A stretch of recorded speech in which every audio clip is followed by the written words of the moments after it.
Okay, so it's like 6 in the morning over here, so everybody's asleep. So I can do my thing without triggering anyone.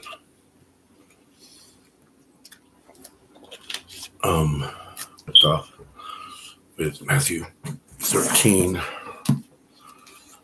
And this is the foundational truth. It's not something I came up with. It's not something that I thought of. It's not something that, just to share you guys something. Okay, years ago. Now, space turmoil, yes. Space situations, yes. Space craziness, yes. There's no question. But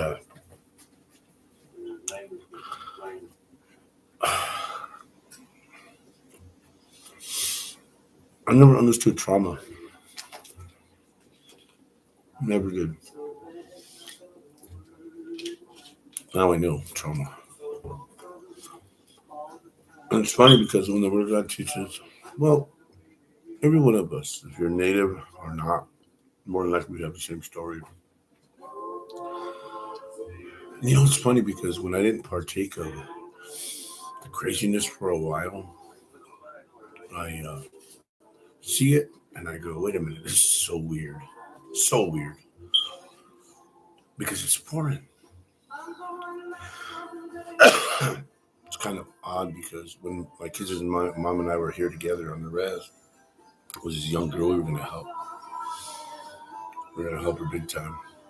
We're going to move her with us. We are going to. It's funny because I'm actually staying at her family's home, her cousin's home. Her boyfriend, they let me stay at their home. That's pretty nice. Her boyfriend's a really good friend of mine, so we work together at the casino. Anyway, this young girl that we were going to help, we asked her mom if she could take her with us because we want to get her in school and we want to teach her the job, business, trade, and all that. Because my kids' mom and I talked, and we said, if we don't help her, she's going to end up in the same route. Lo and behold, here it is. 12 years later, now she's on the same damn road. Destruction. I mean, exactly. There's no, it's crazy. I'm not saying that what we could have done could have helped her, but maybe it would have impacted her enough to where she would have at least had a little help. Anyway, I shared this because I see the pattern, I see the cycles that go on. You know, I see it. I'm not trying to distance myself for a minute. I'm not. I'm just gonna sit back because this chair is kind of weird. The back's broken on it, so I have to lean it on something so I can chill. Anyway, I'm not trying to sit sideways or anything. We'll see if that works. I think that works. Anyway, so I see the patterns, and it's crazy because it's so engrossed. You know, and it's not only in reservations. It's not only in ghettos. No, it's in the church realm. It's in the church realm. I remember I was working at the casino, and one of the bosses, I won't say his name because he's high up here, set me aside. And I said, Charles, you're getting a little out of hand. And I'm like, how am I out of hand, bro? I make it to work. And I know I have that response thing, but that's just me when it comes to work. I go to work, I do what I'm supposed to, and above and beyond. You know, you see what I can do. Well, it's because they want something to say. That's what it is. They want something to say. So now this guy I always thought was shady myself. I always thought that. Don't get me wrong. Portrays a good uh, man of the, like people thought over there on the Wishful Fan reservation about me, but I'm still the same guy, regardless. I did not change. How I was in the public is how I was. Anyway, forget all that. Forget all that. Never mind. I apologize. I know. There's some things that were not good. I'll say that. I'll say that. Anyway, so this gentleman, and I'm bringing him out because I want you to know the extremities of the cycles that go on. You all know this. You all see it. We kind of ignore it. We kind of overlook it. We kind of brush it down. But so this gentleman comes to me. He says, "Well, Charles, what you need to do is get in the church, get in the library, to find a good girl. Find yourself a really good girl." And I'm thinking in my head, I had a really good girl. I had a really, really good girl. What are you talking about? But anyway, so this guy's just trying to give me advice. I was shooting pool, hanging with my homies, and this lady shows up and wants to play me. She's pretty good. We ended up becoming friends. She showed me how to play pool. I started whipping her butt. She didn't like it. I don't think we're good friends anymore. I don't know. But she worked for this guy. So I told her, I go, there's always been something about him that I didn't like. I don't know. It's something that I just can't pinpoint. She gave me the lowdown. Everything. I was like, there it is. I saw it. What I'm saying is that when he told me church, I said, I don't want to go to church. I know how those guys are. They're vicious. They're worse than drunks. They're worse than the freaking drug addicts. Well, not as bad because some drug addicts are out there. Because of meth, I guess, eats their brain up.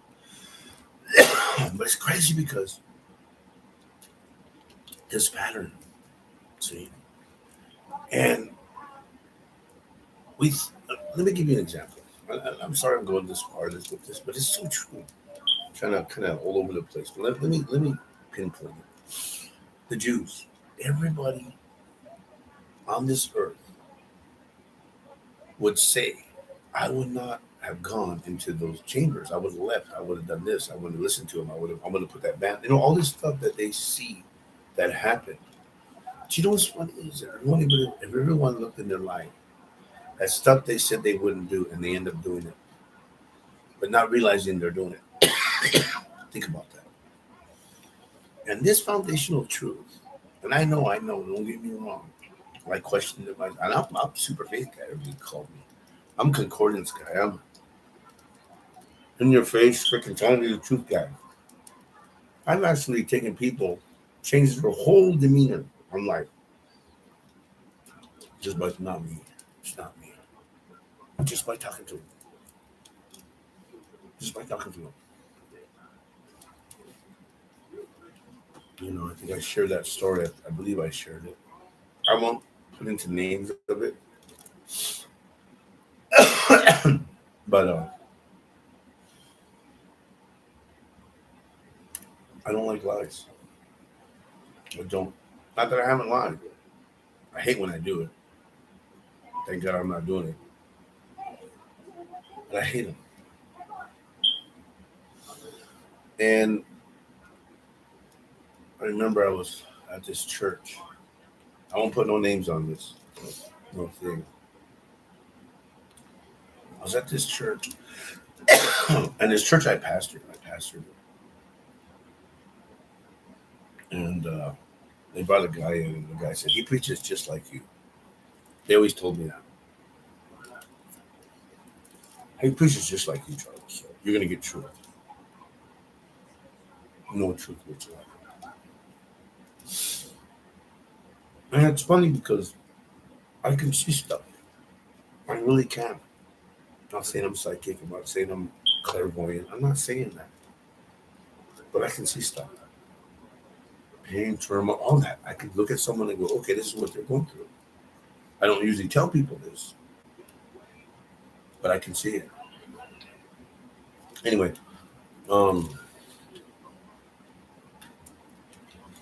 I left that building and I was upset because I said to myself, really low voice, that wasn't preaching, that was coffee conversation. And there was a lady behind me and she blurted out, well, who do you think you are?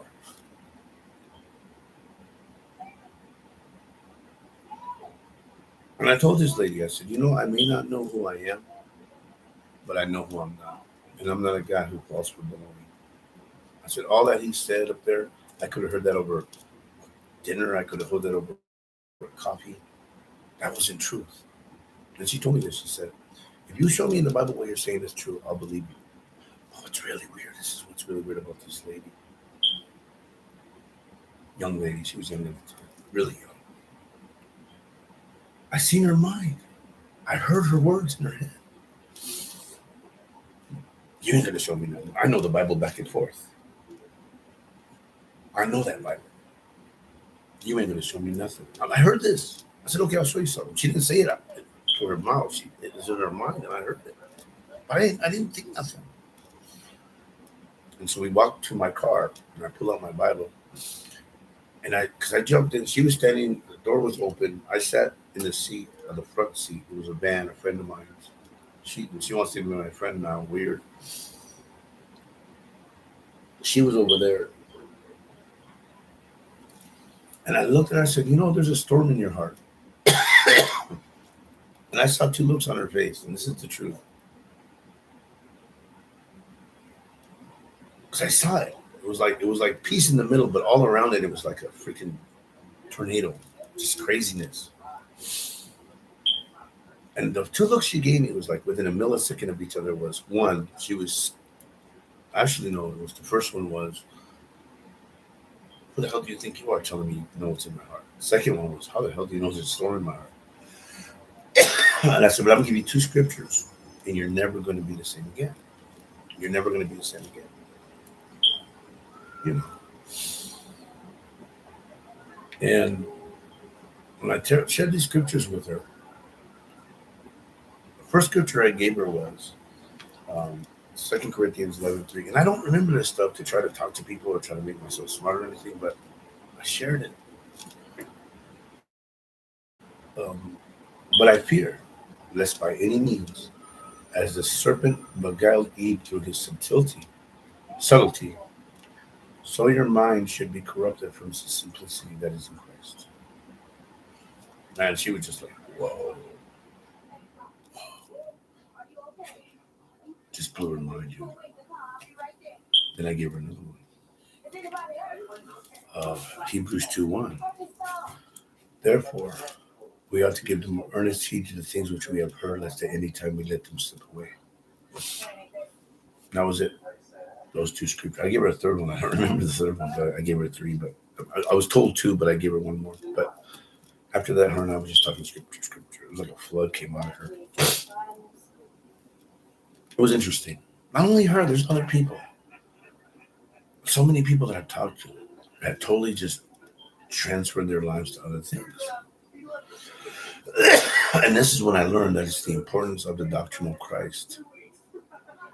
All the time, not just certain times, but all the time. That's why I'm doing this. I was doing it before, and I'm starting it up again. I was going through heck, guys. I'm still going through heck. I really am. But I deserve it. I come to that conclusion. I deserve it. Whatever pain I'm facing, whatever turmoil I'm facing, I deserve it. I deserve it. Whatever measure you meet, it will be measured back to you again. So if I gave turmoil to someone, and now it's coming back to me, so be it. I deserve it. I'll take my medicine like a man. No, I can't say it like that because it hurts. But I'm still going to do it. I'm not going to wallow in my pity anymore. I'm not going to run and hide. I'm not going to make excuses. And I tried ignoring. I remember Bill Burr. He's a comedian I know. Not, but I watch from time to time. He's kind of intense. But he says, if you're a man, you take that fluffy stuff and you just push it all the way down. Don't feel it, And that's what I was trying to do. But I can't deny it. I love my family. I can't deny it. Okay. So the reason I bring this forth, and this will keep you. No, let me give you another one. I remember this one gentleman. I was having a Bible study with a bunch of people. And this gentleman actually was interested. I saw him watching from a distance. And I say this by God's grace.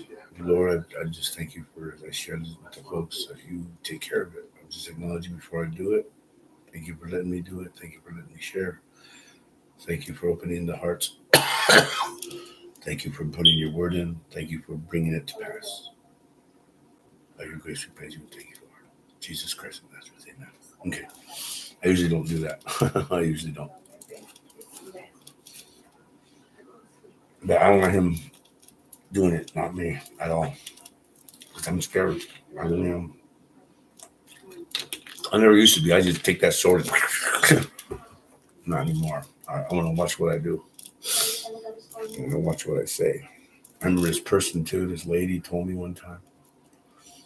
She said, when I was sharing with people, she said, do you do it to be right or do you do it to help? And I was like, whoa. Someone caught me like that. Never people catch me ever. Anyway, going back to this.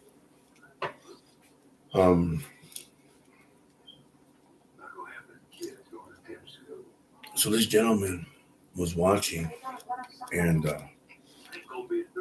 he said, "Are you having a Bible study?" I said, "Yeah, we are. You want to join us?" There was about 8 of us there.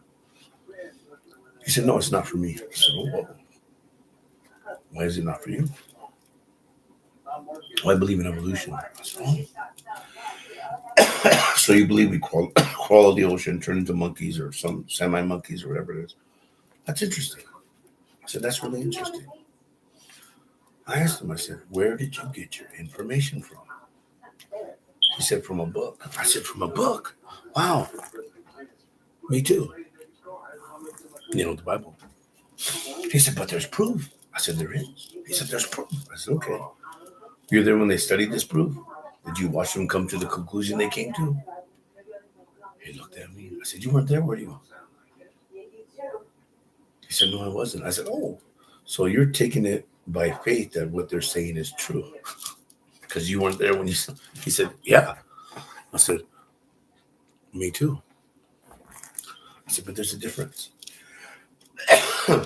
If evolution is true and you got it from a book and you weren't there, if it's true, there's no God and there's nothing to lose. Remember, we're both taking it by faith. We're both, gambling, if you will." I said, "But if there is a God," and it freaked him out. He ran off. He got scared and ran off. I apologized to all the gentlemen that were sitting around. And I said, "Look, guys, I'm not trying to be mean or I'm not trying to be whatever." I said, "But," I said, "Did I offend anybody here? Did I hurt anybody?" No, we didn't hurt our feelings. We're good. Okay. So we continued Bible study, ended. Next time we got together again, Bible study. He showed up. Crazy things. He showed up. And he said, I said, "What's that?" He said, "I kind of believe in it." I said, No. Now it's my turn." So he came back. I said, "Either you believe in it or you don't." He said, "Well, it's hard for me to." I said, "Why is that?" He goes, "Because I can't understand it." I said, "You got to be kidding me." That's the problem there, because you can't understand it. See, we can't understand it because we're trying to translate it to what we were told before by our experiences and all this junk. If we just simplistically read it, let me show you what I mean when I say this. This foundational truth. I got to go back to this. Matthew 13, 16, 13, 16, 13. You have to forgive me, it's late. My glasses are not late. It's early in the morning here. It's 6 in the morning. 16, 13. Let's look at verse. And we'll read verse 16. And Simon Peter answered and said,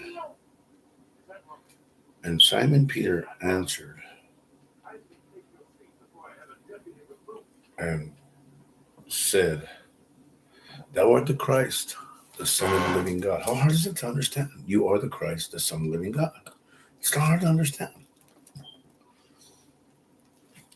See, and again, sorry. After I got that darn COVID, my lungs have been jacked. I'm not going to die or anything. It's just not as. Yeah, I almost died of COVID. Anyway,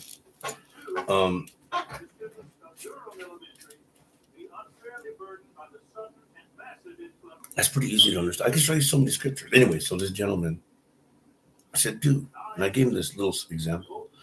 I said, "If a doctor told you to drink a cup of grape juice every day at 5 p.m. or you're going to die," I said, "You'd be right there at 4:59, ready to go." I said, "It's funny, but when it comes to the temporary, we're all in for it. When it comes to the forever, we kind of leave it hazy. It's more important to investigate the forever than it is the temporary, because the temporary does not last. It doesn't. It doesn't last at all.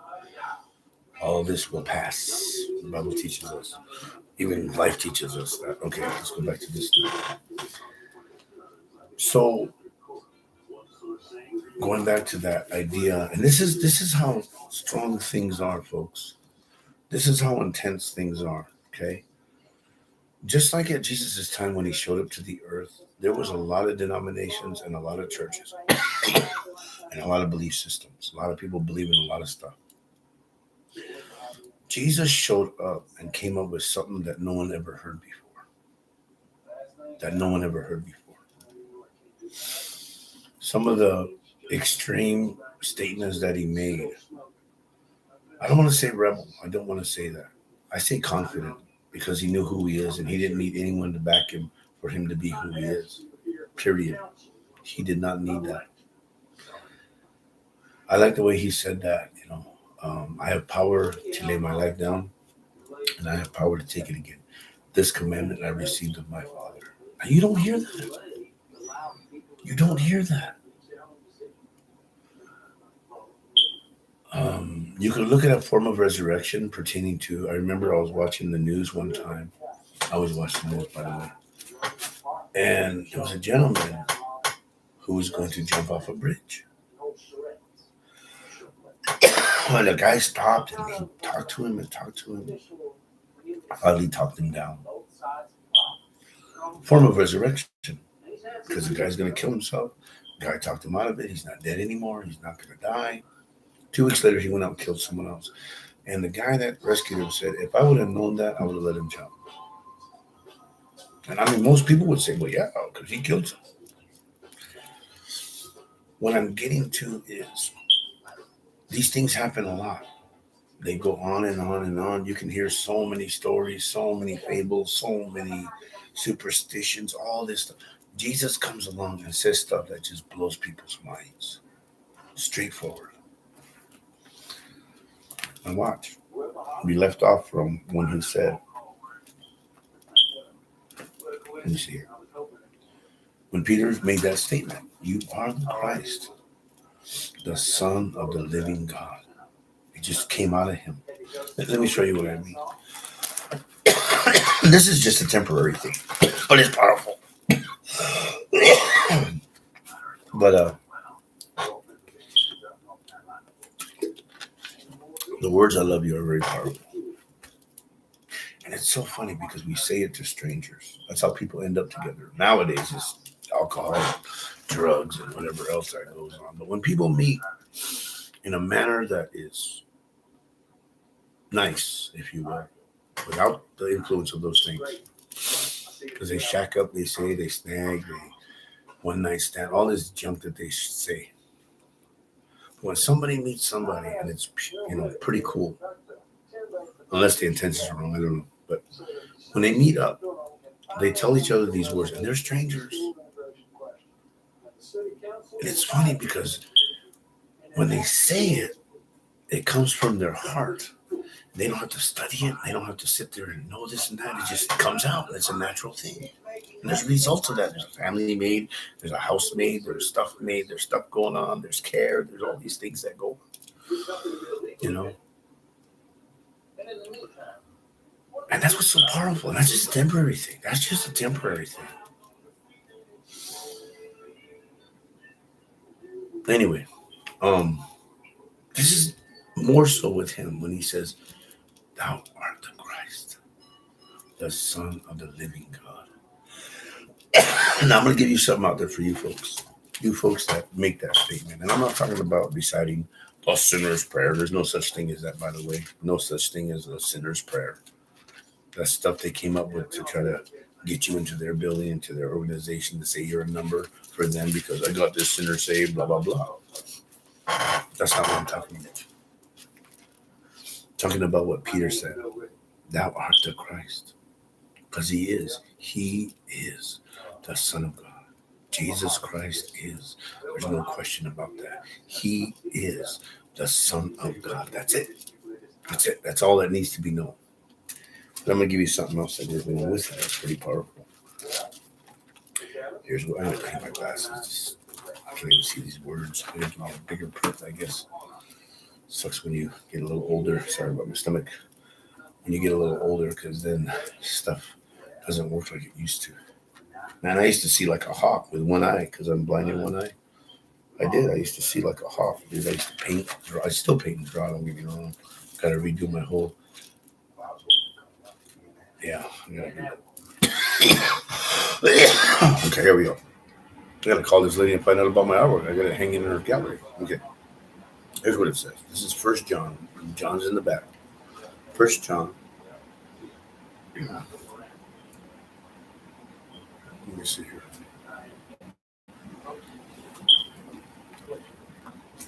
Hereby know you the Spirit of God.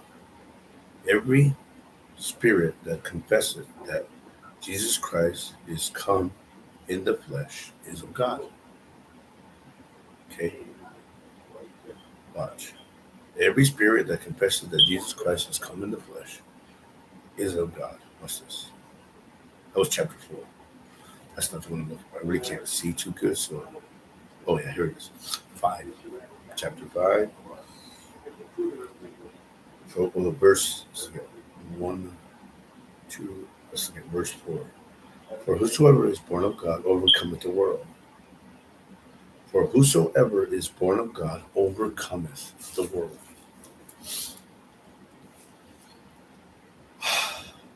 I used to think that word meant when a situation comes at you, you take it over and no, I learned it's not true. Sometimes we end up in crap. Not that we should.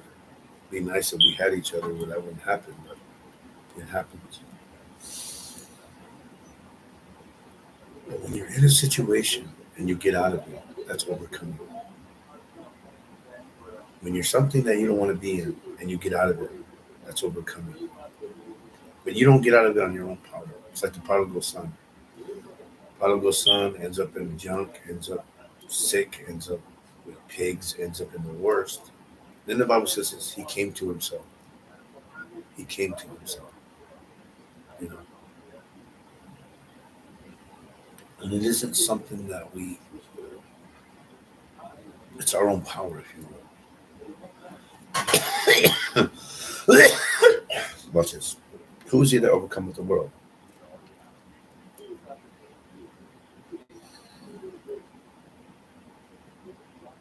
Whoever is born of God overcometh the world. And this is the victory that overcometh the world, even our faith.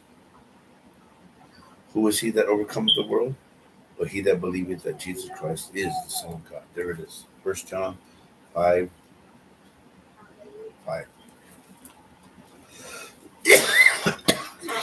Sorry, guys. Let you see. The chair's already falling apart. Right here.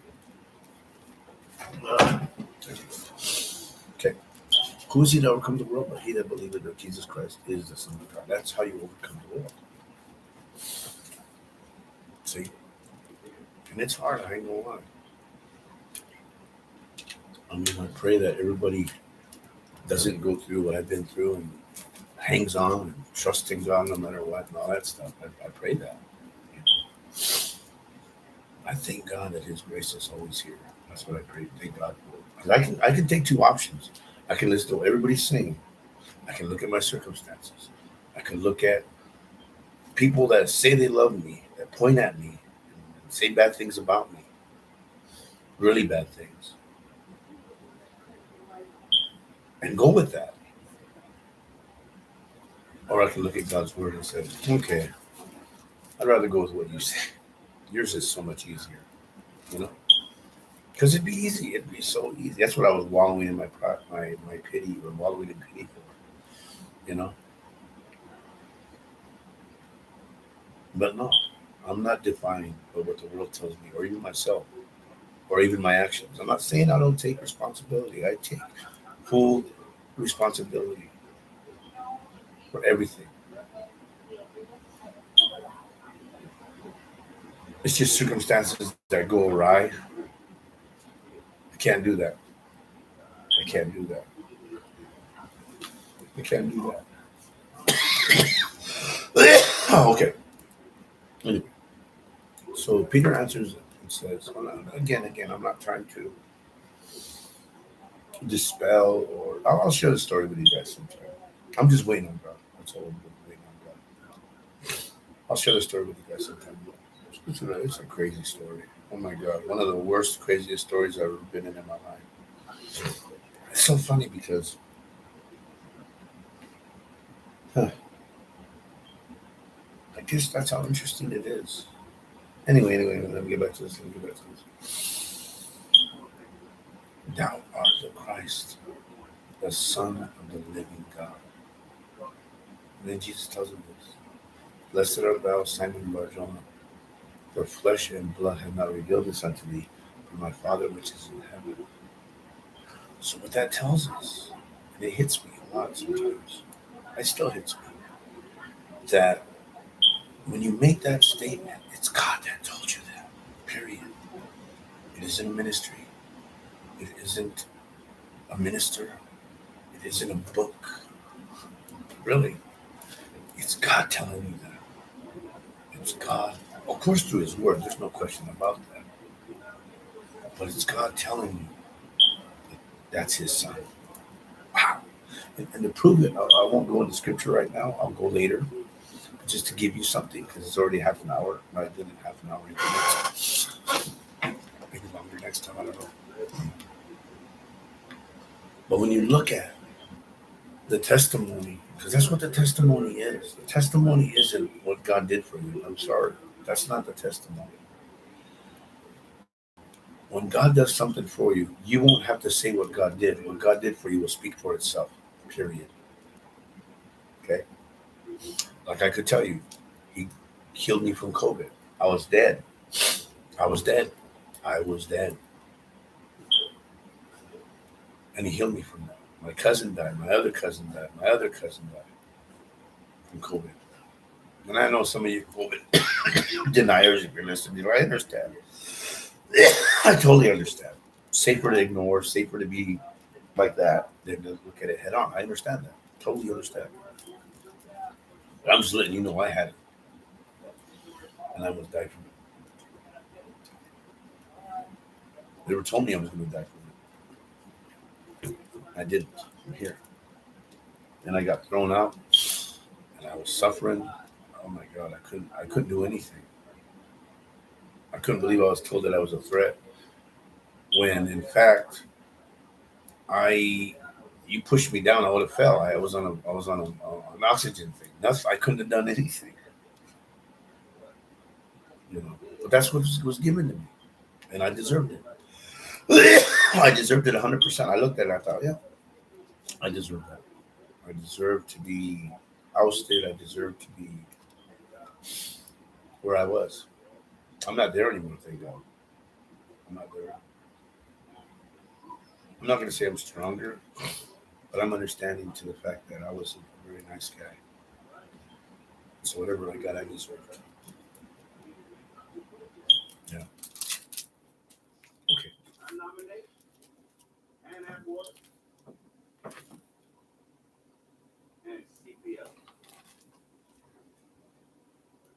Let's see here.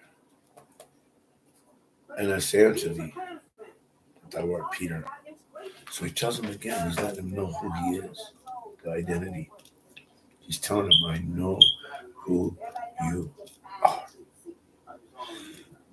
I know who you are. I know you. And not like here, not like the earth, folks. Please, not like the earth. We say we know people, we really don't know them. You really don't.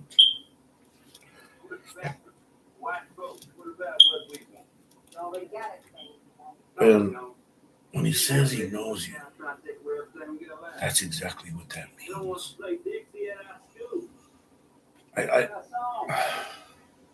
I knew my kids as well. I knew her 100%. There's nothing I couldn't tell her. There's nothing. Well, there were some things I tried telling her, but we were dealing with my issues later on. But there's nothing that I couldn't be or do or any of that. It's normal. It's like comfortable. And I'm not talking about the rude stuff I did. I'm not talking about that. I'm talking about when we would share ideas, when we started Cuatro Vientos, all this stuff.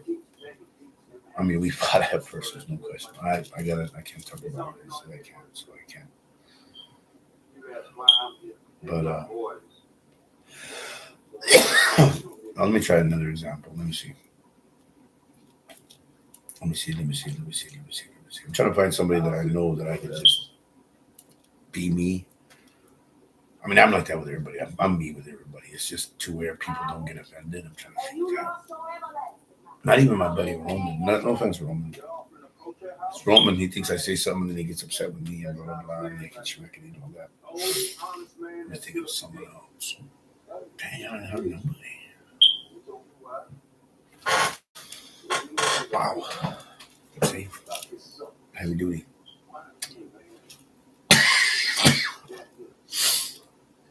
Yeah, nobody.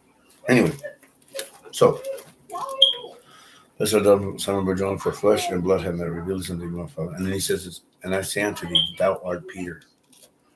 He's letting them know, I'm telling you, I know you. And that's how it is with God and us.